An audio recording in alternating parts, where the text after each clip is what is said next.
Praise the lord. ప్రభు అయిన యేసుక్రీస్తు ప్రశస్త నామములో మీ అందరికీ హోసన్నా మినిస్ట్రీస్ తరపున హృదయపూర్వకమైన వందనాలు తెలియపరుస్తున్నాను. Praise the lord. ಕರ್ತನಾದ ಯೇಸು ಕ್ರಿಸ್ತನ ಪ್ರಶಸ್ತ ನಾಮದಲ್ಲಿ ನಿಮ್ಮೆಲ್ಲರಿಗೆ ಹೋಸನ್ನ ಮಿನಿಸ್ಟ್ರೀಸ್ ವತಿಯಿಂದ ಹೃದಯಪೂರ್ವಕವಾದ ವಂದನೆಗಳನ್ನು ಸಲ್ಲಿಸುತ್ತಾ ಇದ್ದೇನೆ. ప్రియులారా, ఈ నూతన సంవత్సరంలో ఈ రీతిగా మనం ప్రభువుని స్తుతించే ఈ గొప్ప భాగ్యాన్ని అనుగ్రహించిన తండ్రికి కృతజ్ఞులం. ಪ್ರಿಯರೇ, ಈ ಹೊಸ ವರ್ಷದಲ್ಲಿ ಈ ರೀತಿಯಾಗಿ ಕರ್ತನನ್ನು ಸ್ತುತಿಸುವ ದೊಡ್ಡ ಭಾಗ್ಯವನ್ನು ಅನುಗ್ರಹಿಸಿದಂತ ತಂದೆಗೆ ಕೃತಜ್ಞರಾಗಿದ್ದೇವೆ. ఆయుష్ను ఆరోగ్యాన్ని అనుగ్రహించే తండ్రి తన కౌగిలిలో నేటి వరకు మనల్ని భద్రపరిచి సజీవులుగా మనల్ని ఉంచాడు. ಆಯುಷ್ಯನ್ನು ಆರೋಗ್ಯವನ್ನು ಕೊಡುವಂತ ತಂದೆ ತನ್ನ ಮಡಿಲಲ್ಲಿ ಇಂದಿನವರೆಗೂ ನಮ್ಮನ್ನು ಭದ್ರಗೊಳಿಸಿ ಸಜೀವರನ್ನಾಗಿ ಇಟ್ಟಿದ್ದಾನೆ. ఆయనతో సహజీవనం చేస్తూ ఆయనను హత్తుకుని బ్రతకవలసిన ఆవశ్యకత మనకు ఎంతైనా కూడా ఉంది. ಆತನೊಂದಿಗೆ ಸಹಜೀವನ ಮಾಡುತ್ತಾ ಆತನನ್ನು ಅಪ್ಪಿಕೊಂಡು ಜೀವನ ಮಾಡುವಂತ ಅವಶ್ಯಕತೆ ನಮ್ಗೆ ಇದ್ದೇ ಇದೆ. ఆయనతో అంటే దేవుని వాక్యంతో, ಆತನೊಂದಿಗೆ ಅಂದ್ರೆ ದೇವರ ವಾಕ್ಯದೊಂದಿಗೆ. దేవుని వాక్యం చేత మనం బలపరచబడాలి, దీవించబడాలి. ದೇವರ ವಾಕ್ಯದಿಂದ ನಾವು ಬಲವನ್ನು ಹೊಂದಿಕೊಳ್ಳಬೇಕು, ಆಶೀರ್ವಾದ ಕೂಡ ಹೊಂದಿಕೊಳ್ಳಬೇಕು. దేవుని వాక్యం శ్రేష్టమైనది, అమూల్యమైనది, నిష్కళంకమైనది. ದೇವರ ವಾಕ್ಯವು ಶ್ರೇಷ್ಠವಾದದ್ದು, ಅಮೂಲ್ಯವಾದದ್ದು, ನಿಷ್ಕಳಂಕವಾದದ್ದು. ఈ దేవుని వాక్యాన్ని మనం నిత్యము ధ్యానించాలి. ಈ ದೇವರ ವಾಕ್ಯವನ್ನು ಎಂದೆಂದಿಗೂ ನಾವು ಧ್ಯಾನ ಮಾಡ್ತಾ ಇರಬೇಕು.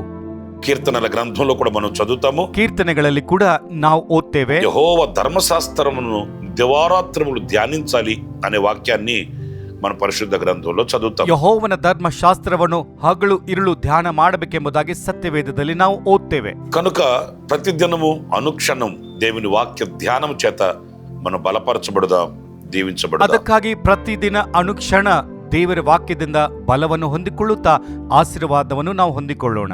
ఈ పూట పరిశుద్ధ గ్రంథంలో నుంచి ఆది కాండం 17వ అధ్యాయం 7వ వాక్యాన్ని నేను చదువుతాను, ఆలకించండి. ಈ ದಿನ ಪರಿಶುದ್ಧ ಗ್ರಂಥದಿಂದ ಆದಿಕಾಂಡ 17ನೇ ಅಧ್ಯಾಯ 7ನೇ ವಚನವನ್ನು ನಾನು ಓದ್ತೇನೆ, ಗಮನಿಸಿರಿ. నేను నీకును నీ తరువాత నీ సంతానమునకును దేవుడునై ఉండునట్లు.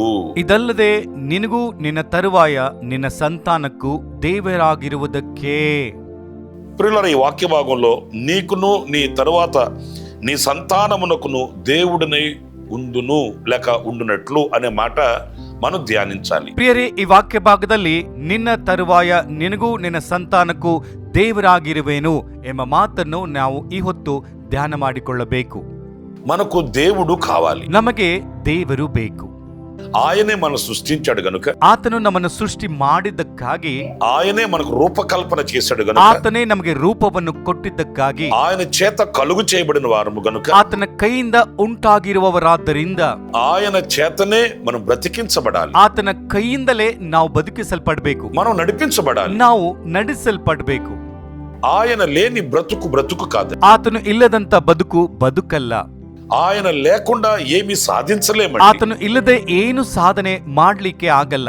ఆయన లేకుండా ఏది కూడా మనం సఫలమై ముందుకు వెళ్ళలేము. ಆತನು ಇಲ್ಲದಂತೆ ಯಾವ ವಿಷಯದಲ್ಲಿ ಸಫಲವಾಗಿ ಮುಂದಕ್ಕೆ ಹೋಗ್ಲಿಕ್ಕೆ ಆಗಲ್ಲ. కనుక ఆయన తోడు నీడలు మనకైనా మన కుటుంబానికైనా మన సంతతికైనా తప్పనిసరిగా ఉండాలి. ಅದಕ್ಕಾಗಿ ಆತನು ಆತನ ನೆರಳು ನಮಗಾದರೂ ನಮ್ಮ ಸಂತತಿಗಾದರೂ ನಮ್ಮ ಕುಟುಂಬಕ್ಕಾದರೂ ಖಂಡಿತವಾಗಿ ಇರಬೇಕು.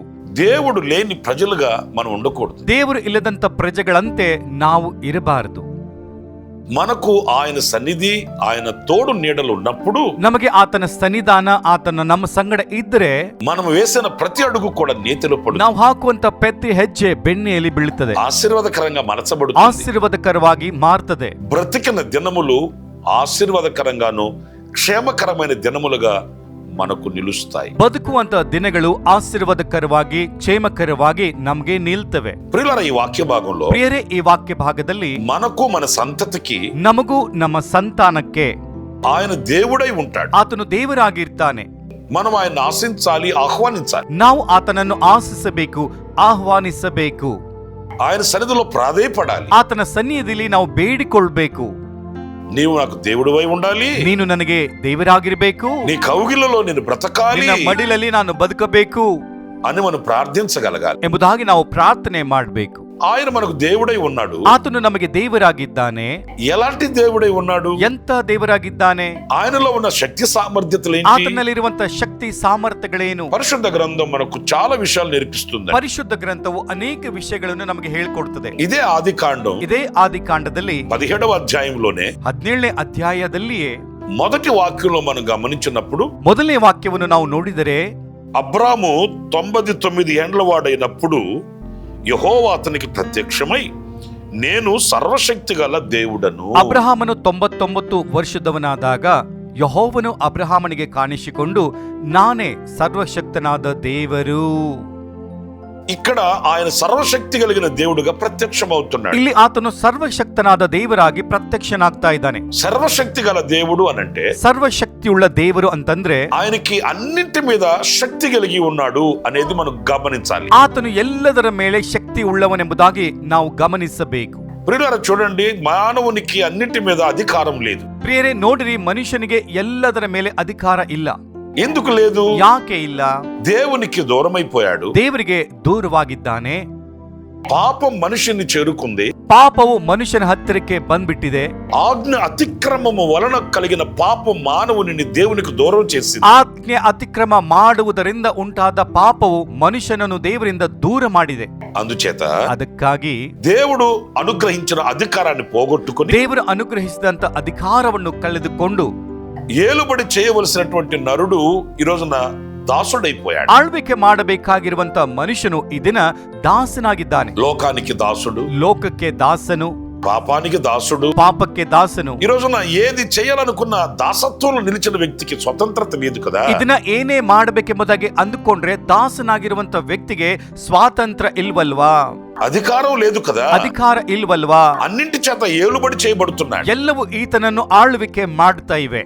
లోకానికి లొంగి వంగి బానిసగా మారిపోయాడు. ಲೋಕಕ್ಕೆ ತಗ್ಗಿಸಿಕೊಂಡು ಬಗ್ಗಿಸಿಕೊಂಡು ಆಳನಾಗಿದ್ದಾನೆ. ఇప్పుడు ఈ నరుని నడిపించగలిగిన, మరలా ఈ నరునికి అధికారం ఇవ్వగలిగిన సర్వశక్తి కలిగిన దేవుడు కావాలి. ఆ దేవుడే నజరేయుడైన యేసు. ಈಗ ಈ ಮನುಷ್ಯನನ್ನು ನಾನು ನಡೆಸುವಂತ ಮತ್ತೆ ಮನುಷ್ಯನಿಗೆ ಅಧಿಕಾರ ಕೊಡುವಂತ ಶಕ್ತಿಯುಳ್ಳ ದೇವರು ಬೇಕು.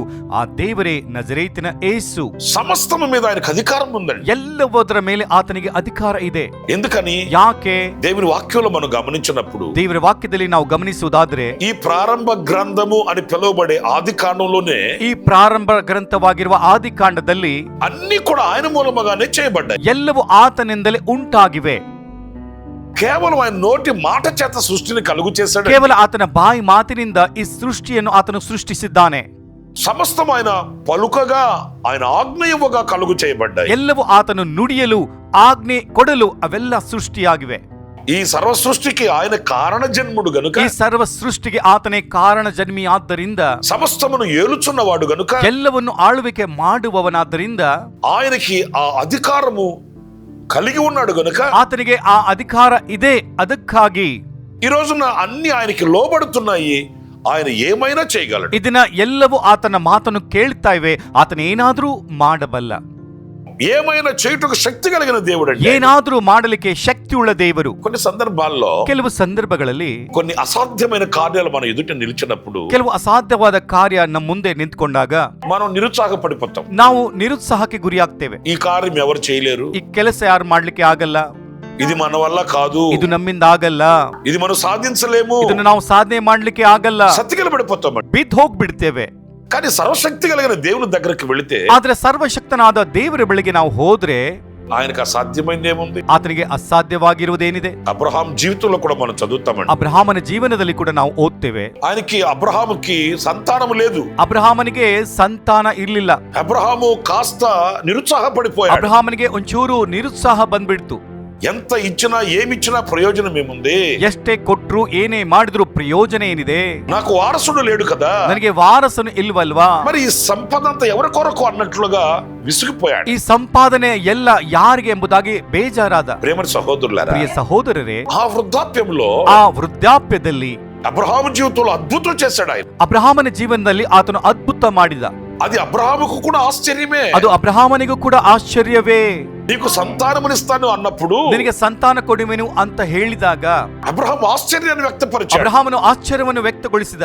తారమ్మ తల్లి ఆశ్చర్యాన్ని ತಾಯಿಯಾಗಿರುವಂತಹ ಶಾರಳು ಆಶ್ಚರ್ಯವನ್ನು ತೋರಿಸಿಕೊಳ್ತಾ ಇದ್ದಾಳೆ. వారికే కాదు, ಅವರಿಗೆ ಅಲ್ಲ, ప్రతి వ్యక్తికి కూడా ఆశ్చర్యమే. ಪ್ರತಿ ವ್ಯಕ್ತಿಗೂ ಕೂಡ ಇದು ಆಶ್ಚರ್ಯವೇ.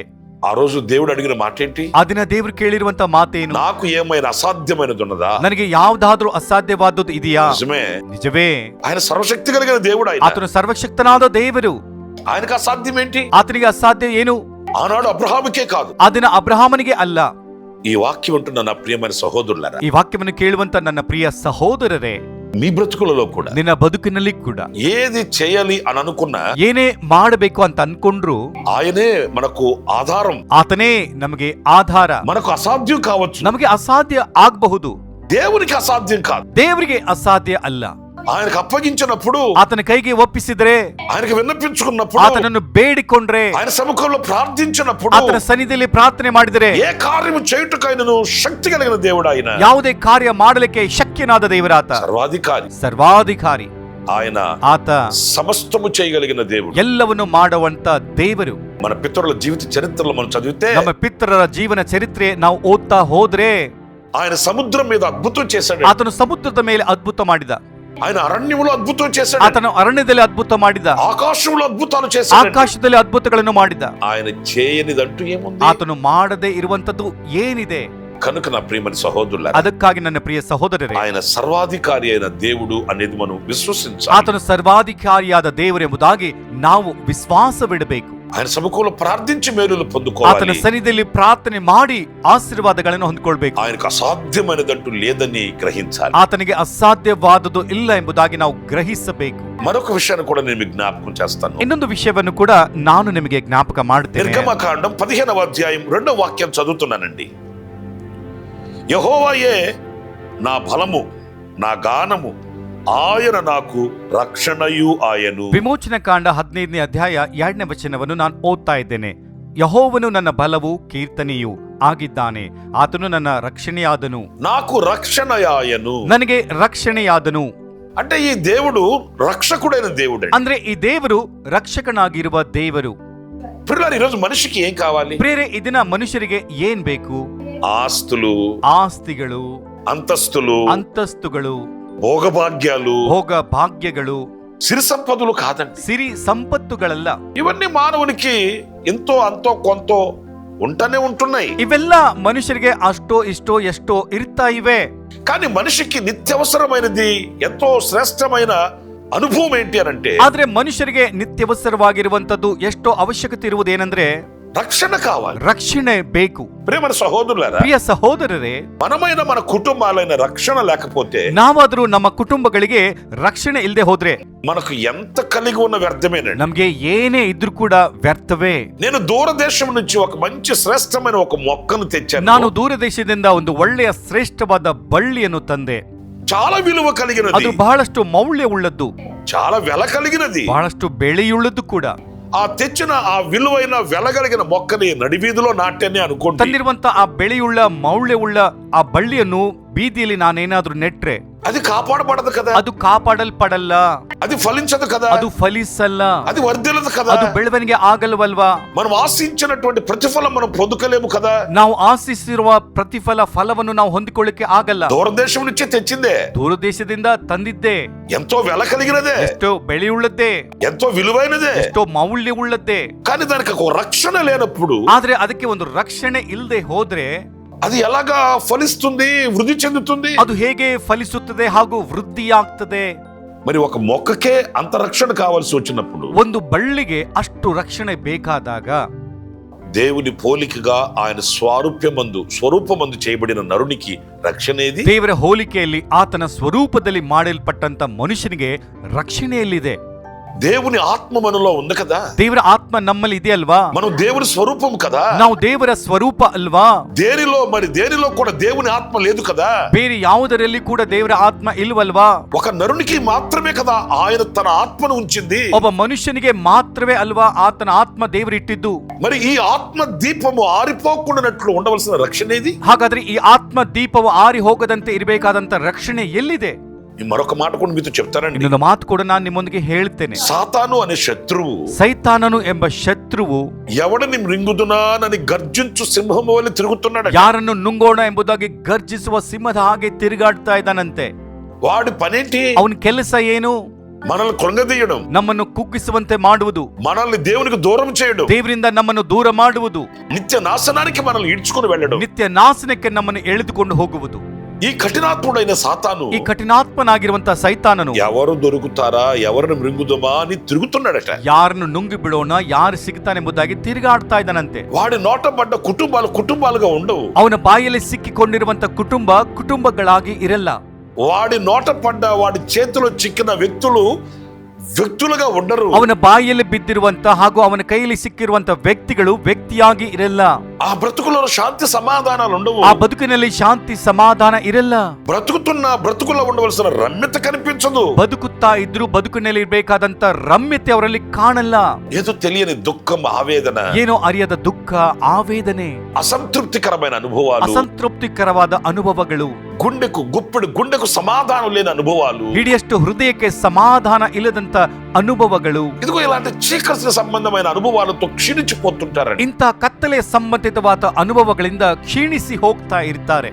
ఈ రోజున చాలా మంది ప్రార్థన చేయించుకోవడానికి వచ్చినప్పుడు కూడా, ಈ ದಿನ ಅನೇಕರು ಪ್ರಾರ್ಥನೆ ಮಾಡಿಸಿಕೊಳ್ಳಿಕ್ಕೆ ಬಂದಾಗ್ಲೂ ಕೂಡ వాళ్ళు చెప్పే మాట ఏంటంటే, ಅವ್ರು ಹೇಳುವಂತ ಮಾತೇನೆಂದ್ರೆ, కుటుంబాలలో నెమ్మది ఉండట్లేదండి, ಕುಟುಂಬದಲ್ಲಿ ನೆಮ್ಮದಿ ಇರ್ತಾ ಇಲ್ಲ ರೀ, హృదయంలో నెమ్మది ఉండట్లేదండి, ಹೃದಯದಲ್ಲಿ ನೆಮ್ಮದಿ ಇರ್ತಾ ಇಲ್ಲ, సంపాదించింది మిగలట్లేదండి, ಸಂಪಾದನೆ ಏನು ಕೂಡ ಉಳಿತಾ ಇಲ್ಲ, ఏదో తెలియని ఒక శాపం మమ్మల్ని వెంబడిస్తుందండి, ಏನೋ ಅರಿಯದ ಶಾಪ ನಮ್ಮನ್ನು ಹಿಂಬಾಲಿಸ್ತಾ ಇದೆ. వీటన్నిటికీ కారణం ఏంటి? ಇದೆಲ್ಲದಕ್ಕೆ ಕಾರಣ ಏನು?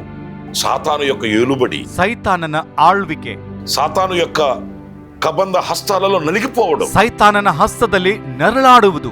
ప్రియమైన సహోదరులారా, ಪ್ರಿಯ ಸಹೋದರರೇ, ఆ సంహారము ఏ కుటుంబంలో అడుగు పెడుతుందో, ಆ ಸಂಹಾರನು ಯಾವ ಕುಟುಂಬದಲ್ಲಿ ಹೆಜ್ಜೆ ಇಡ್ತಾನೋ, ఈ సంహారం అనే ఈ సాతాను యొక్క సైన్యం ఎక్కడ ఏ ప్రాంతంలో నిలిచి ఉంటుందో, ಈ ಸಂಹಾರ ಎಂಬ ಸೈತಾನಿನ ಸೈನ್ಯವು ಯಾವ ಪ್ರಾಂತದಲ್ಲಿ ಇರ್ತದೋ, ఆ ప్రాంతాలైన కుటుంబాలైన వ్యక్తులైన ఆశీర్వాదకరంగా ఉండలేరండి. ಆ ಪ್ರಾಂತವಾದರೂ ಕುಟುಂಬವಾದರೂ ವ್ಯಕ್ತಿಗಳಾದರೂ ಆಶೀರ್ವಾದಕರವಾಗಿ ಇರಲ್ಲ. ప్రియమైన సహోదరులారా, ಪ್ರಿಯ ಸಹೋದರರೇ, అందుకే ಅದಕ್ಕೆ మనల్ని రక్షించి కాపాడి భద్రపరచడానికి, ನಮ್ಮನ್ನು ರಕ್ಷಿಸಿ ಕಾಪಾಡಿ ಭದ್ರಗೊಳಿಸಲಿಕ್ಕೆ, మన హృదయము సాతానికి వశము కాకుండా మనల్ని కాపాడడానికి, ನಮ್ಮ ಹೃದಯವು ಸೈತಾನಿನ ವಶವಾಗದಂತೆ ನಮ್ಮನ್ನು ಕಾಪಾಡಲಿಕ್ಕೆ రక్షకుడు మనకు కావాలి. ರಕ್ಷಕನು ನಮಗೆ ಬೇಕು. యేసుక్రీస్తు ఎవరు? ಯೇಸು ಕ್ರಿಸ್ತನು ಯಾರು? రక్షకుడు. ರಕ್ಷಕನು. ఆయన మతస్థాపకుడు కాదు, ಆತನು ಮತ ಸ್ಥಾಪಕನಲ್ಲ, ఆయన కులకర్త కాదు, ಆತನು ಕುಲಗಳಿಗೆ ಕರ್ತನಲ್ಲ, ఆయన మతకర్త కాదు, ಆತನು ಮತಗಳಿಗೆ ಕರ್ತನಲ್ಲ. యేసుక్రీస్తు ఒక తెగకి, ఒక దేశానికి మాత్రమే ఆయన దేవుడు అని పిలువబడడానికి రాలేదండి. ಯೇಸು ಕ್ರಿಸ್ತನು ಒಂದು ಪ್ರಾಂತಕ್ಕೆ, ಒಂದು ದೇಶಕ್ಕೆ ದೇವರೆಂಬುದಾಗಿ ಕರೆಯಲ್ಪಡಲಿಕ್ಕೆ ಬರಲಿಲ್ಲ. ఆయన రక్షకుడు. ಆತನು ರಕ್ಷಕನು. ప్రతి మానవాళికి రక్షకుడు. ಪ್ರತಿ ಮನುಷ್ಯನಿಗೆ ಆತನು ರಕ್ಷಕ. జీవ శ్వాస కలిగిన ప్రతి మనిషికి రక్షకుడు. ಜೀವವಿರುವಂತ ಪ್ರತಿ ಮನುಷ್ಯನಿಗೆ ಆತನೇ ರಕ್ಷಕನು. పరిశుద్ధ గ్రంథంలో వ్రాయబడిన మాట ఏంటి? ಪರಿಶುದ್ಧ ಗ್ರಂಥದಲ್ಲಿ ಬರೆದಿರುವಂತ ಮಾತೇನು? యేసుక్రీస్తు అందరికీ ప్రభు. ಯೇಸು ಕ್ರಿಸ್ತನು ಎಲ್ಲರಿಗೂ ಕರ್ತನು. ఒక కులానికి, మతానికి, వర్గానికి మాత్రం కాదండి. ಒಂದು ಕುಲ, ಒಂದು ವರ್ಗ, ಒಂದು ಮತಕ್ಕೆ ಮಾತ್ರವಲ್ಲ. మరి రక్షణ అనేది అందరికీ కావాలి కదా. ರಕ್ಷಣೆ ಎಂಬುದು ಎಲ್ಲರಿಗೆ ಬೇಕಲ್ವಾ? ఆ రక్షకుడే యేసుక్రీస్తు. ಆ ರಕ್ಷಕನೇ ಯೇಸು ಕ್ರಿಸ್ತನು. అందుకే ఆయన ఈ లోకానికి మానవునిగా దిగి వచ్చి, ಅದಕ್ಕೆ ಆತನು ಈ ಲೋಕಕ್ಕೆ ಮನುಷ್ಯನಾಗಿ ಇಳಿದು ಬಂದು మనకొక రక్షణ కోటను ఏర్పరచడానికి, ನಮಗೆ ಒಂದು ರಕ್ಷಣೆ ಎಂಬ ಕೋಟೆಯನ್ನು ಏರ್ಪಾಟು ಮಾಡಲಿಕ್ಕೆ ఆయన సిలువలో తన రక్తాన్ని కార్చాడు. ಆತನು ಸಿಲುಬೆಯಲ್ಲಿ ತನ್ನ ರಕ್ತವನ್ನು ಸುರಿಸಿದ. ఈ రక్తము వలన ಈ ರಕ್ತದಿಂದ రెండు విషయాలు మనం గుర్తించాలి. ಎರಡು ವಿಷಯಗಳನ್ನು ನಾವು ಗುರುತಿಸಬೇಕು. ఒకటి, మన క్రయధనమును చెల్లించడం. ಮೊದಲನೇದಾಗಿ ಹಣವನ್ನು ಸಲ್ಲಿಸುವುದು. రెండవది, ಎರಡನೇದು మనకు ఒక కోటను ఏర్పరచడం. ನಮಗೆ ಒಂದು ಕೋಟೆಯನ್ನು ಏರ್ಪಾಟು ಮಾಡುವುದು. ఈ రక్తపు కంచె మన చుట్టూ ఉన్నప్పుడు, ಈ ರಕ್ತದ ಬೇಲಿ ನಮ್ಮ ಸುತ್ತಮುತ್ತಲು ಇರುವಾಗ ఏ అపవిత్రత లోపలికి రాలేదు. ಯಾವ ಅಪವಿತ್ರತೆ ಒಳಗೆ ಬರಲಿಕ್ಕೆ ಆಗಲ್ಲ. ఈ రక్తము మన కుటుంబాల చుట్టూ, మన చుట్టూ ప్రోక్షింపబడి ఉన్నప్పుడు, ಈ ರಕ್ತವು ನಮ್ಮ ಸುತ್ತಲೂ, ನಮ್ಮ ಕುಟುಂಬದ ಸುತ್ತಲೂ ಪ್ರೋಕ್ಷಿಸಲ್ಪಟ್ಟಾಗ, మన ప్రాంతం చుట్టూ ప్రోక్షింపబడి ನಮ್ಮ ఉన్నప్పుడు, ಪ್ರಾಂತದ ಸುತ್ತಲೂ ಪ್ರೋಕ್ಷಿಸಲ್ಪಟ್ಟಾಗ, మన దేశం చుట్టూ ప్రోక్షించబడి ఉన్నప్పుడు, ನಮ್ಮ ದೇಶದ ಸುತ್ತಲೂ ಪ್ರೋಕ್ಷಿಸಲ್ಪಟ್ಟಾಗ శత్రువైన సాతాను ప్రవేశించడానికి వీలు లేదు. ಶತ್ರುವಾಗಿರುವ ಸೈತಾನನು ಒಳಗೆ ಬರಲಿಕ್ಕೆ ಆಗಲ್ಲ. ఆయన రక్తం అంత శక్తి కలిగినది. ಆತನ ರಕ್ತವು ಅಷ್ಟು ಶಕ್ತಿಯುಳ್ಳದ್ದು. ఆయన రక్తం అంత బలమైనది. ಆತನ ರಕ್ತ ಅಷ್ಟು ಬಲವುಳ್ಳದ್ದು. ఆయన రక్తపు కోటలో మనల్ని భద్రపరిచి, ಆತನ ರಕ್ತದ ಕೋಟೆಯಲ್ಲಿ ನಮ್ಮನ್ನು ಭದ್ರಗೊಳಿಸಿ, ఏ సంహారము లోపలికి రాకుండానట్లు ఆయన ఆజ్ఞ అనుగ్రహించి, ಯಾವ ಸಂಹಾರವು ಒಳಗೆ ಬರದಂತೆ ಆತನು ಆಜ್ಞೆಯನ್ನು ಕೊಟ್ಟು, ఈ దేవుని ఆత్మ కలిగిన మనలను, ಈ ದೇವರ ಆತ್ಮವನ್ನು ಹೊಂದಿರುವ ನಮ್ಮನ್ನು, ఆయన స్వరూపమందు ఆయన పోలిక యందు సృష్టించబడిన మనలను, ಆತನ ಹೋಲಿಕೆ ಆತನ ಸ್ವರೂಪದಲ್ಲಿ ಸೃಷ್ಟಿಸಲ್ಪಟ್ಟ ನಮ್ಮನ್ನು ఆయన కాపాడుటకు శక్తి కలిగిన రక్షకుడైన దేవుడు. ಆತನು ಕಾಪಾಡಲಿಕ್ಕೆ ಶಕ್ತಿಯುಳ್ಳವನಾಗಿರುವ ರಕ್ಷಕನಾಗಿರುವ ದೇವರು. మరి ఈ మాటలు వింటున్న నా ప్రియమైన సహోదరుల, ಹಾಗಾದ್ರೆ ಈ ಮಾತನ್ನು ಕೇಳುವಂತ ನನ್ನ ಪ್ರಿಯ ಸಹೋದರರೇ, ఈ రక్షకుడు మీకు అవసరం లేదా? ಈ ರಕ್ಷಕನು ನಿಮಗೆ ಬೇಡವಾ? ఈ రక్షకుడు నీ కుటుంబానికి అవసరం లేదా? ಈ ರಕ್ಷಕನು ನಿಮ್ಮ ಕುಟುಂಬಕ್ಕೆ ಅವಶ್ಯಕತೆ ಇಲ್ವಾ? రక్షకుడు లేని వ్యక్తిగా ఎందుకు సాతాను చేతుల్లో నలిగిపోతావు? ರಕ್ಷಕನು ಇಲ್ಲದಂತ ವ್ಯಕ್ತಿಯಾಗಿ ಯಾಕೆ ಸೈತಾನನ ಕೈಯಲ್ಲಿ ನೆರಳಾಡ್ತೀಯ ನೀನು? ఆయనను ఆహ్వానించి చూడు, ಆತನನ್ನು ಆಹ್ವಾನಿಸಿ ನೋಡು, ఆయనను అంగీకరించి చూడు, ಆತನನ್ನು ಅಂಗೀಕರಿಸಿ ನೋಡು, ఆయనకి నీ జీవితంలో స్థానం ఇచ్చి చూడు, ಆತನಿಗೆ ನಿನ್ನ ಜೀವನದಲ್ಲಿ ಸ್ಥಾನವನ್ನು ಕೊಟ್ಟು ನೋಡು, ఆయనకి నీ కుటుంబంలో స్థలం ఇచ్చి చూడు, ಆತನಿಗೆ ನಿನ್ನ ಕುಟುಂಬದಲ್ಲಿ ಸ್ಥಳವನ್ನು ಕೊಟ್ಟು ನೋಡು. నీ కుటుంబం ఆశీర్వాదకరంగా ఉంటుంది, ನಿನ್ನ ಕುಟುಂಬ ಆಶೀರ್ವಾದಕರವಾಗಿರುತ್ತದೆ, దీవెనకరంగా ఉంటుంది, ಆಶೀರ್ವಾದದಿಂದ ಇರುತ್ತದೆ, ఫలభరితంగా ఉంటుంది. ಫಲಭರಿತವಾಗಿ ಇರುತ್ತದೆ. మరొక మాట కూడా నేను మీకు జ్ఞాపకం చేస్తాను. ಇನ್ನೊಂದು ಮಾತನ್ನು ನಾನು ನಿಮಗೆ ಜ್ಞಾಪಕ ಮಾಡ್ತೇನೆ. ద్వితీయోపదేశకాండం 4వ అధ్యాయం 7వ వాక్యం నేను చదువుతానండి. ಧರ್ಮೋಪದೇಶ ಕಾಂಡ 4ನೇ ಅಧ್ಯಾಯ 7ನೇ ವಚನವನ್ನು ನಾನು ಓದ್ತೇನೆ. ఏలయనగా మనము ఆయనకు మొరపెట్టినప్పుడల్లా మన దేవుడైన యెహోవా మనకు సమీపముగా నున్నట్లు, మరి ఏ గొప్ప జనమునకు ఏ దేవుడును ಸಮೀಪముగానున్నాడు? ನಾವು ಆತನಿಗೆ ಮೊರೆ ಇಡುವ ಎಲ್ಲಾ ವಿಷಯಗಳಲ್ಲಿ ನಮ್ಮ ದೇವರಾದ ಯೆಹೋವನು ನಮಗೆ ಸಮೀಪವಿರುವ ಪ್ರಕಾರ ಬೇರೆ ಸಮೀಪವಾದ ದೇವರುಳ್ಳ ದೊಡ್ಡ ಜನಾಂಗವು ಯಾವುದು? ఆయన సమీపముగా ఉన్న దేవుడంటే ಆತನು ಸಮೀಪವಾಗಿರುವಂತ ದೇವರಂತೆ. ఎవ్వరికి ఏ దేవుడు సమీపముగా లేనంతగా ఆయన సమీపముగా ఉండు దేవుడు. ಯಾರಿಗೂ ಯಾವ ದೇವರು ಸಮೀಪವಿಲ್ಲದಷ್ಟು ಸಮೀಪವಾಗಿರುವಂತ ದೇವರು ಆತನು. వాస్తవంగా దేవుడు అంటే మనకు ఒక అవగాహన ఉంటుంది. ನಿಜಕ್ಕೆ ದೇವರು ಅಂದ್ರೆ ನಮಗೆ ಒಂದು ತಿಳುವಳಿಕೆ ಇರ್ತದೆ. ఆయన ఎక్కడో కానరాని లోకంలో ఉంటాడు. ಆತನು ಎಲ್ಲಿಯೋ ಕಾಣದಂತ ಲೋಕದಲ್ಲಿ ಇರ್ತಾನೆ. ఆపద వచ్చినప్పుడు, ఆవేదనలు కలిగినప్పుడు, కన్నీళ్లు, కష్టాలు, నష్టాలు కలిగినప్పుడు, ವಿಪತ್ತು ಬಂದಾಗ, ಕಣ್ಣೀರು ಕಷ್ಟಗಳು ನಮಗೆ ಉಂಟಾಗುವಂತ ಸಮಯದಲ್ಲಿ మనం ఆయన దగ్గరికి వెళ్ళి విన్నపించుకోవాలి అనేది మన అవగాహన. ನಾವು ಆತನ ಬಳಿಗೆ ಹೋಗಿ ಆತನನ್ನು ಬೇಡಿಕೊಳ್ಳಬೇಕೆಂಬುದೇ ನಮಗೆ ತಿಳಿದಿದೆ. కానీ ఈ మాటలకి వ్యతిరేకంగా ఈ వాక్యం మనకు కనిపిస్తుంది. ಆದ್ರೆ ಈ ಮಾತಿಗೆ ವಿರುದ್ಧವಾಗಿ ಈ ಮಾತುಗಳು ನಮಗೆ ಕಂಡು ಬರ್ತವೆ. ఆయన ఎక్కడో కానరాని లోకాన్ని ఉండేవాడు కాదండి. ಆತನು ಯಾವುದೋ ಒಂದು ಕಾಣದ ಲೋಕದಲ್ಲಿ ಇರುವಂತವನಲ್ಲ. ఆ దేవుని మనం ఎక్కడున్నాడో అని వెతకవలసిన అవసరం లేదండి. ಆ ದೇವರು ಎಲ್ಲಿದ್ದಾನೆಂಬುದಾಗಿ ನಾವು ಹುಡುಕಬೇಕಾದಂತ ಅವಶ್ಯಕತೆ ಇಲ್ಲ. మనకు ఆయన సమీపముగా ఉండు దేవుడు. ನಮಗೆ ಆತನು ಸಮೀಪವಾಗಿರುವಂತ ದೇವರು. మనం ఎప్పుడు ఆయన వైపు తిరిగినా, ನಾವು ಯಾವಾಗಲೂ ಆತನ ಕಡೆಗೆ ತಿರುಗಿದ್ರು, మనం ఎప్పుడు ఆయనని పిలిచినా, ನಾವು ಯಾವಾಗಲೂ ಆತನನ್ನು ಕರೆದ್ರು, ఎప్పుడు ఆయనను మనం పలకరించినా, ಯಾವಾಗ ಆತನೊಂದಿಗೆ ಮಾತಾಡಿದ್ರು, నిజముగా మొరపెట్టువానికి సమీపముగా ఉండు దేవుడు. ನಿಜವಾಗಿ ಮೊರೆ ಇಡುವಂತವನಿಗೆ ಸಮೀಪವಾಗಿರುವಂತ ದೇವರಾತನು. ఈ రోజున ಈ ದಿನ మనల్ని కన్న కొన్న ఉన్నవాళ్ళు, ನಮ್ಮವರು, ನಮ್ಮನ್ನು ಹೆತ್ತಿದಂತವರು ఎవ్వరు కూడా ಯಾರು ಕೂಡ కష్టకాల ముందు, నష్టకాల ముందు మన ప్రక్కన నిలిచి వెన్ను తట్టి చేయి పట్టే వాళ్ళు లేరండి. ಕಷ್ಟ ಕಾಲದಲ್ಲಿ, ನಷ್ಟ ಕಾಲದಲ್ಲಿ ನಮ್ಮ ಬೆನ್ನನ್ನು ತಟ್ಟಿ ನಮ್ಮ ಕೈ ಹಿಡಿದು ನಡೆಸುವಂತವರು ಇಲ್ಲ. మరి ఈ రోజున సర్వశక్తి కలిగిన దేవుడు, ಹಾಗಾದ್ರೆ ಈ ದಿನ ಸರ್ವಶಕ್ತನಾದ ದೇವರು మనకు సమీపముగా ఉండడం అనేది ನಮಗೆ ಸಮೀಪವಾಗಿ ಇರುವುದಂದ್ರೆ ఎంత శ్రేష్టమైన బ్రతుకు చూడండి. ಎಷ್ಟು ಶ್ರೇಷ್ಠವಾದ ಬದುಕೋ ನೋಡ್ರಿ. కొంతమంది అధికారుల దగ్గర, ಕೆಲವರು ಅಧಿಕಾರಿಗಳ ಹತ್ರ అన్ని కార్యక్రమాలలో ముందడుగు వేస్తూ అన్ని కార్యక్రమాలు చూసుకుంటున్న కొంతమంది ఉంటారండి. ಎಲ್ಲ ಕಾರ್ಯಕ್ರಮದಲ್ಲಿ ಮುಂದೆ ಇದ್ದು ಎಲ್ಲ ಕಾರ್ಯಕ್ರಮಗಳನ್ನು ಅವರೇ ನೋಡ್ಕೊಳ್ತಾ ಇರ್ತಾರೆ. వాళ్ళకి ಅವರಿಗೆ ఎక్కడికి వెళ్ళినా నేను ఫలానా అధికారికి సంబంధించిన వ్యక్తిని అనే ధైర్యం ఉంటుంది. ನಾನು ಎಲ್ಲಿಗೆ ಹೋದ್ರೂ ಕೂಡ ಇಂಥ ಅಧಿಕಾರಿಗೆ ಸಂಬಂಧಪಟ್ಟವನೆಂಬ ಧೈರ್ಯ ಅವರೊಳಗೆ ಇರ್ತದೆ. నేను ఫలానా అధికారికి, ನಾನು ಇಂಥ ಅಧಿಕಾರಿಗೆ సమీపముగా ఉండేవాడిని అని చెప్పుకుంటుంటారండి. ಸಮೀಪದಲ್ಲಿ ಇರುವಂತವನೆಂಬುದಾಗಿ ಅವ್ರು ಹೇಳ್ಕೊಳ್ತಾ ಇರ್ತಾರೆ. మంచిదే గాని ಒಳ್ಳೇದೇ, ಆದ್ರೆ ఎంతకాలం, ಎಷ್ಟು ಕಾಲ, ఎన్ని దినాలు, ಎಷ್ಟು ದಿನಗಳು, ఆ నాయకుడు ఉన్నంత కాలం, ಆ ನಾಯಕನು ಇರುವವರೆಗೆ, ఆ నాయకునికి పదవి ఉన్నంత కాలం, ಆ ನಾಯಕನಿಗೆ ಆ ಸ್ಥಾನ ಇರುವವರೆಗೆ, ఆ తర్వాత ఎవరైనా లెక్క చేస్తారండి? ಆ ನಂತರ ನಿನ್ನನ್ನು ಯಾರಾದ್ರೂ ಹಾಗೆ ನೋಡ್ಕೊಳ್ತಾರಾ? అల్పకాలం, కొంతకాలం ఉన్న అధికారికి ఉన్న అధికారంలో నడిపించబడుతున్న వీరికే అంత ధైర్యం ఉంటే, ಅಲ್ಪಕಾಲ ಸ್ವಲ್ಪ ಕಾಲ ಅಧಿಕಾರದಲ್ಲಿ ನಡೆಸಲ್ಪಡುವಂತ ಅಧಿಕಾರಿ ಹತ್ರ ಇವರಿಗೆ ಅಷ್ಟೆಲ್ಲ ಇದ್ರೆ, మరి నిరంతరం నిలిచే సర్వశక్తి కలిగిన దేవుడు మనకు సమీపముగా ఉంటే మన బ్రతికెలా ఉంటుంది? ಹಾಗಾದ್ರೆ ನಿರಂತರವೂ ನಿಲ್ಲುವಂತ ಸರ್ವಶಕ್ತನಾದ ದೇವರೇ ನಮಗೆ ಸಮೀಪವಾಗಿದ್ರೆ ನಮಗೆ ಹೇಗಿರುತ್ತದೆ? అవసరాలలో అక్కరలో ఒకవేళ అధికారులైన మనకు మొండి చేయి చూపించవచ్చు, ಅವಶ್ಯಕತೆ ಇರುವಾಗ ಅಧಿಕಾರಿಗಳು ನಮಗೆ ಕೈ ತೋರಿಸಬಹುದು, ముఖం చాటు వేయొచ్చు, ಮುಖವನ್ನು ತಿರುಗಿಸಿಕೊಳ್ಳಬಹುದು, మనకు సంబంధం లేదు అని చెప్పేయచ్చు, ನಮಗೆ ಸಂಬಂಧ ಇಲ್ಲ ಅಂತ ಹೇಳಬಹುದು. కానీ నేను ఈ రోజు చెప్పే నా ప్రభు అయిన యేసుక్రీస్తు అలా కాదండి. ಆದ್ರೆ ಈ ದಿನ ನಾನು ಹೇಳುವಂತ ಕರ್ತನಾದ ಯೇಸು ಕ್ರಿಸ್ತನು ಹಾಗಲ್ಲರಿ. నీవు పిలవగానే పలకరించేవాడు, ನೀನು ಕರೆದ ಕೂಡಲೇ ಆತನು ಮಾತಾಡ್ತಾನೆ. ఆయన వైపు చూడగానే నీ వైపు చూచేవాడు, ಆತನ ಕಡೆಗೆ ನೀನು ನೋಡುವುದಾದ್ರೆ ನಿನ್ನ ಕಡೆಗೆ ಆತನು ನೋಡ್ತಾನೆ. కృంగిన వేళ నిన్ను లేవనెత్తగలిగిన వాడు, ಕುಗ್ಗಿರುವಂತ ಸಮಯದಲ್ಲಿ ನಿನ್ನನ್ನು ಎಬ್ಬಿಸ್ತಾನೆ. నీ బలహీనతలలో నిన్ను బలపరచగలిగిన ನಿನ್ನ వాడు, ಬಲಹೀನತೆಯಲ್ಲಿ ನಿನಗೆ ಬಲವನ್ನು ಕೊಡ್ತಾನೆ. నీ కన్నీళ్లను తుడవగలిగిన వాడు, ನಿನ್ನ ಕಣ್ಣೀರನ್ನು ಒರೆಸುವಂತವನು, నిన్ను ఆయన ఎత్తుకొని హత్తుకొని ముద్దాడగలిగిన వాడు. ನಿನ್ನನ್ನು ಆತನ ಎತ್ತಿಕೊಂಡು ಅಪ್ಪಿಕೊಂಡು ಮುದ್ದಾಡುವಂತವನು. పరిశుద్ధ గ్రంథంలో మనం చదివినప్పుడు ಪ್ರಿಯರೇ, ಪರಿಶುದ್ಧ ಗ್ರಂಥದಲ್ಲಿ ನಾವು ಓದುವುದಾದ್ರೆ సముద్రం మీద ఆయన నడిచి వెళుతున్నాడు. ఒక రోజున ಸಮುದ್ರದ ಮೇಲೆ ಆತನ ಒಂದು ದಿನ ನಡೀತಾ ಇದ್ದಾನೆ. పేతురుకి ఆశ కలిగింది. ಪೇತ್ರನಿಗೆ ಕೂಡ ಆಸೆ ಉಂಟಾಯಿತು. యేసు ప్రభు శిష్యుడైన పేతురుకి యేసయ్యను అలాగ చూసి ఆశించి, ಯೇಸು ಕ್ರಿಸ್ತನ ಶಿಷ್ಯರಾಗಿರುವಂತ ಪೇತ್ರನಿಗೆ ಯೇಸು ಸ್ವಾಮಿಯನ್ನು ಹಾಗೆ ನೋಡಿ ಆಶಿಸಿ యేసయ్యను అడిగాడు, ಯೇಸು ಸ್ವಾಮಿಯನ್ನು ಕೇಳಿದ, నేను నీలాగా నీళ్ల మీద నడవాలనే ఆశ నాకున్నది అన్నాడు. ನಾನು ಕೂಡ ನಿಮ್ಮ ಹಾಗೆ ನೀರಿನ ಮೇಲೆ ನಡೆಯಬೇಕೆಂಬ ಆಸೆ ನನಗಿದೆ ಅಂತ ಹೇಳಿದ. నేను దేవుణ్ణి గనుక ఇలాగ నడిచాను, నీకెక్కడ కుదురుతుంది అని అనలేదండి. ನಾನು ದೇವರಲ್ವಾ, ಅದಕ್ಕಾಗಿ ಹೀಗೆ ಮಾಡ್ತಾ ಇದ್ದೇನೆ, ನಿನ್ನಿಂದ ಹೇಗೆ ಆಗ್ತದೆ ಅಂತ ಹೇಳಿಲ್ಲ.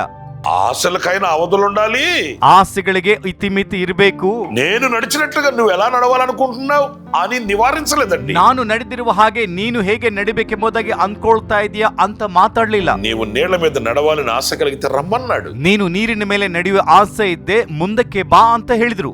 ఆశ్చర్యకరమైన సంగతి చెప్పనా? ಆಶ್ಚರ್ಯಕರವಾದ ವಿಷಯ ನಾನು ಹೇಳ. పేతురు కూడా యేసుక్రీస్తు లాగానే నీళ్ల మీద నడవడం ప్రారంభించాడు. ಪೇತ್ರನು ಕೂಡ ಯೇಸು ಸ್ವಾಮಿಯ ಹಾಗೆ ನೀರಿನ ಮೇಲೆ ನಡಿಲಿಕ್ಕೆ ಪ್ರಾರಂಭಿಸಿದ. కొంత దూరం వెళ్ళాడు. ಸ್ವಲ್ಪ ದೂರ ಹೋದ.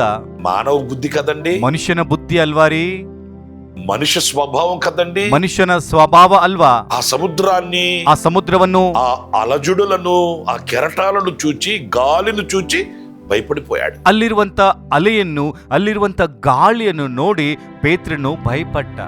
దేవుని మీద ఉండవలసిన దృష్టి ఎప్పుడైతే ఈ లోకం మీద, లోకములో ఉన్న అలజడుల మీద పడిందో, ದೇವರ ಮೇಲೆ ಇರಬೇಕಾಗಿರುವಂತ ದೃಷ್ಟಿ ಯಾವಾಗ ಈ ಲೋಕದ ಮೇಲೆ ಇರುವಂತ ಗಳಿಬಿಳಿಯ ಮೇಲೆ ಬಿತ್ತೋ, వెను వెంటనే అతడు మునిగిపోసాగాడు అని వ్రాయబడి ఉందండి. ಕೂಡಲೇ ಮುಳುಗಲಿಕ್ಕೆ ಪ್ರಾರಂಭ ಆದನೆಂಬುದಾಗಿ ಅಲ್ಲಿ ಬರೆಯಲ್ಪಟ್ಟಿದೆ.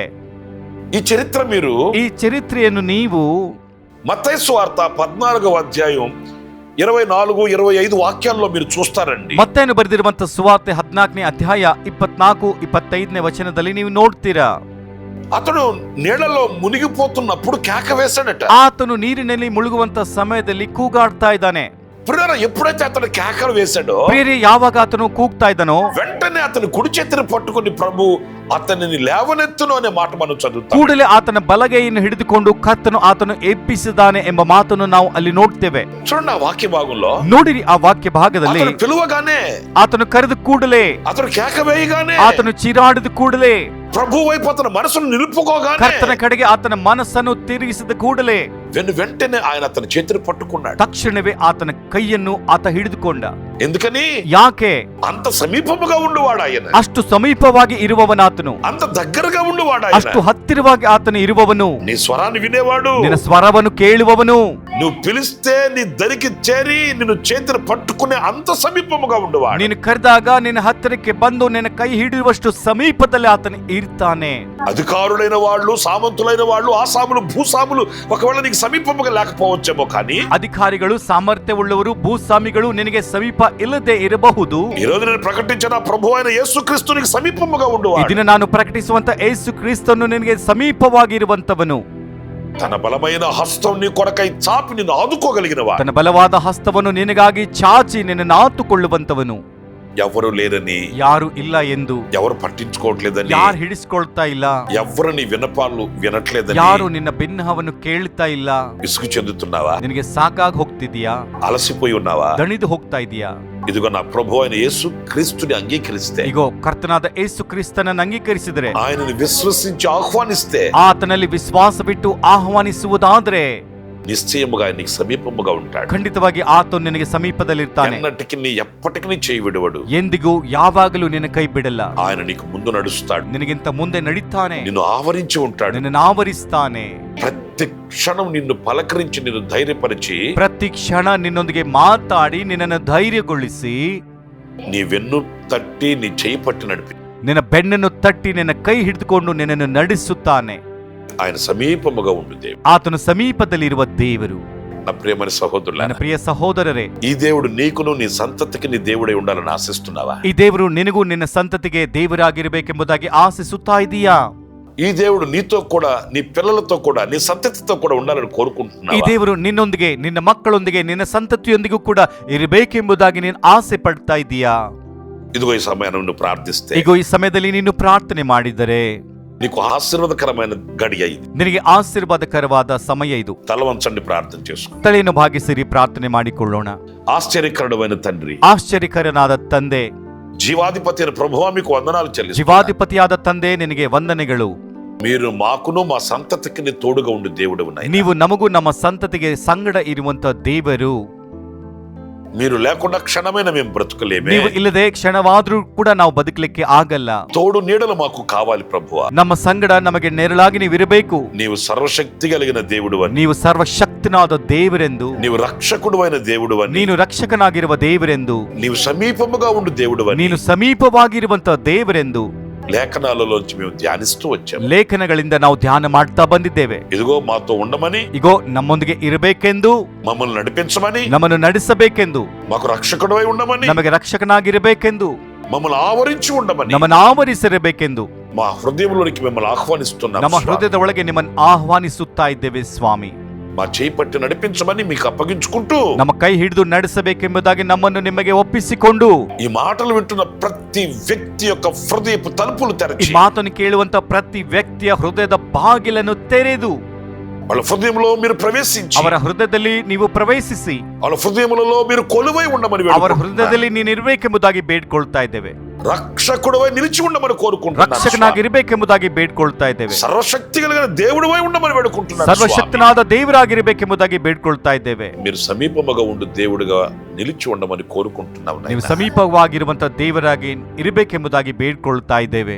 ఆ రీతిగా మీరు కృపను అనుగ్రహించమని, ಆ ರೀತಿಯಾಗಿ ಕೃಪೆ ಅನುಗ್ರಹಿಸಬೇಕೆಂದು యేసు నామములో ప్రార్థన చేసి వేడుకొనుచున్నాను. ಯೇಸು ನಾಮದಲ್ಲಿ ಪ್ರಾರ್ಥನೆ ಮಾಡಿ ಬೇಡ್ಕೊಳ್ತಾ ಇದ್ದೇನೆ ತಂದೆ.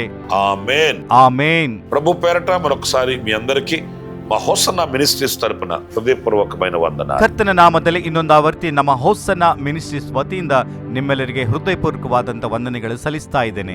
ప్రభు మిమ్మల్ని దీవించునుగాక. ಕರ್ತನು ನಿಮ್ಮನ್ನು ಆಶೀರ್ವದಿಸಲಿ. ఆమేన్. ಆಮೇನ್. ಪ್ರತಿ ಶುಕ್ರವಾರ ಈ ಕೃಪಾ ವಾಕ್ಯವು ಎಂಬ ಕ್ಲುಪ್ತ ಸಂದೇಶಗಳಿಗಾಗಿ ಹಾಗೂ ಇನ್ನೂ ಹೆಚ್ಚಿನ ಆತ್ಮ ಸಂಬಂಧವಾದಂಥ ಸಂದೇಶಗಳಿಗಾಗಿ ನಮ್ಮ ಈ ಯೂಟ್ಯೂಬ್ ಚಾನೆಲ್ ಅನ್ನು ಸಬ್ಸ್ಕ್ರೈಬ್ ಮಾಡಿಕೊಳ್ಳಿರಿ. Pastor Ramesh Hosanna ministries.